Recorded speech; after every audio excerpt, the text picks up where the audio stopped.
progressive era presidentes. The presidentes. These are the guys that are going to be in the driver's seat. Now, if you can visualize my room, these are the ones that are like right above the TV, kind of like in their own little nook.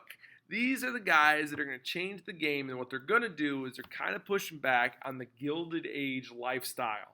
The Gilded Age, remember that? That's the lifestyle where it's the rich and the famous versus like everyone below. They're pushing back. They're going to give some power to the people a little bit. Also protections to the environment, which is also power to the people. Let's talk about them. There's 3 of them, okay? Numero uno. Theodore Roosevelt. Good old Teddy Roosevelt. TR. Let's talk about him. This guy, I'm telling you, he was like, I'll get to him in a second. Then you have the one, the only, William Taft, which, to be honest with you, probably one of the better progressives in the sense that he accomplished more stuff than Teddy Roosevelt, but he gets like less like respect. Like, I will tell you a fact about Taft right now. Like, I'm going to tell you a fact. I guarantee you everything else I tell you after this, you're going to forget, but you'll remember this one. Taft was only really known for being Theodore Roosevelt's, protege, but also one of the largest presidents as far as his girth. He was so big that he got stuck in a bathtub. Yeah. But we'll talk about him. I'm going to paint him in a better picture. Hopefully you remember more that he got stuck in a bathtub because he was just too big. The third one, that is Woodrow Wilson. That's going to lead us to World War I. Let's get at it, folks. Roosevelt. Okay, I could spend 2 videos talking about this guy. He's one of those presidents that just stick in your head because he has so many different sides, so many things that he did, things that you might be like, man, that's totally awesome. Other one's like, maybe. Here we go. So first things first, he's like a man's man.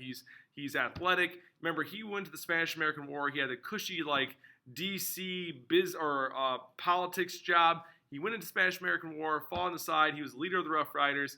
There was one time when he's doing a political speech, someone tries to shoot him. He's has in his pocket like a book or his glasses case or something. I forget what the object was, but the bullet hits that and actually goes through his speech. And then he still gives the speech. I mean, he's a tough guy. So here's what he is. He's like the first progressive president, and he has what's called the Square Deal. Know this. The Square Deal. Conservation. What does that mean? He wants to make sure we're leaving the world in a good spot for the further generations. So parks and stuff like that. Corporations being prevented from taking over, making sure they're limited in power, and it's power to the people. Consumer protections. So a few things that he did was the Pure Food and Drug Act, which we talked about before. This is making sure whatever you buy, that is going to be what's going to be in the bottle. The other thing he had was the Meat Inspection Act, which makes sure there's not a lot of rat feces in the meat that you eat, because that'd just be gross. We talked about that in the last video.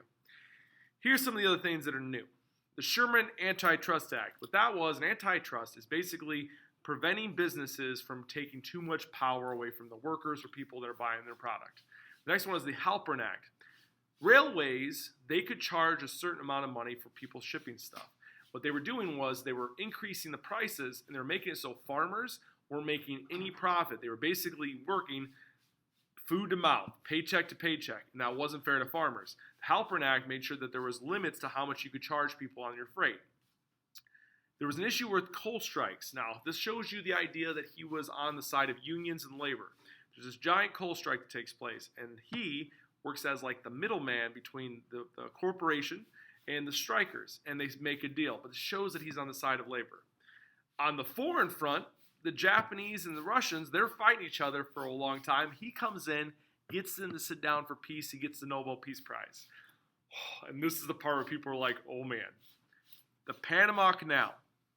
I'm going to give you like the rough history of the Panama Canal. So he wants to connect the Atlantic Ocean with the Pacific Ocean. But to do this, you have to dig a pretty big hole or a canal. And where they do this at is a place called, not Panama, Colombia. Basically, he goes down there and he gives money, not him personally, but through another person, gives money to revolutionaries, people who want to fight against Colombia to become their own nation. Gives them money, gives them arms, blah, blah, blah. Then, to ensure that this revolution wins, Teddy Roosevelt sends a bunch of ships down there and basically parks on the coast of Colombia like, you see our nice, big, giant steel ship? Bring it on. Well, Colombia's like, you guys can be your own nation, the nation of Panama. And the Panama people are like, yay, we're our own nation. No. What happens right after that is Teddy Roosevelt goes, you're your own nation and all, but we're going to take this huge, like, miles of land, and we're going to make ourselves a canal. Sound good? And they're like, no. And then Teddy Roosevelt goes, you see that army over there and those ships? You sure it doesn't sound good? And they're like, okay. And then we get the Panama Canal. So conservationist. So he gets 51 bird preserves, 5 game preserves, and 150 national parks. He establishes that. So he's like all over the place. Laws for the people, laws for protection, taking land to make a canal that links east to west through the Pacific and Atlantic Ocean. Teddy Roosevelt, man. First progressive president, a lot to talk about. William Taft. He's the vice president of Theodore Roosevelt. Theodore Roosevelt, he doesn't want to go another term. Basically, he kind of makes a promise that he's not going to, so he serves for 2 terms. But Theodore Roosevelt grooms William Taft to be the next president. He's basically training him. He's like the Robin to his Batman, okay?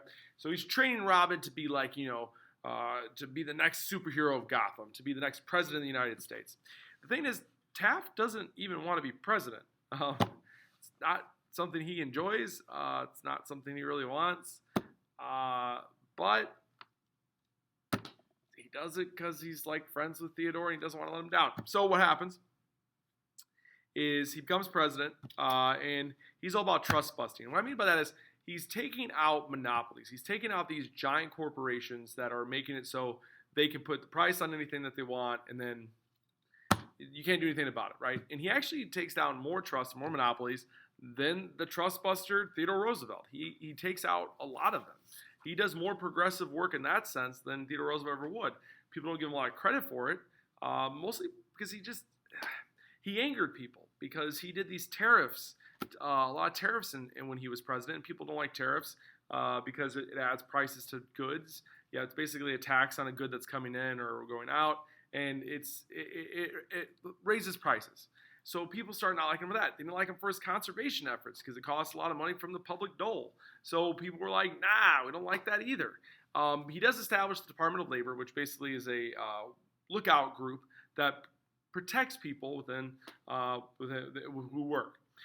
He does all these great things, and then he gets to the election. There's an election that's going to take place. But the thing is, Theodore Roosevelt doesn't like what Taft is doing. He doesn't think Taft is doing enough. He doesn't think Taft is going to actually push the progressive ideology, the progressive ideals to where he wants to be pushed.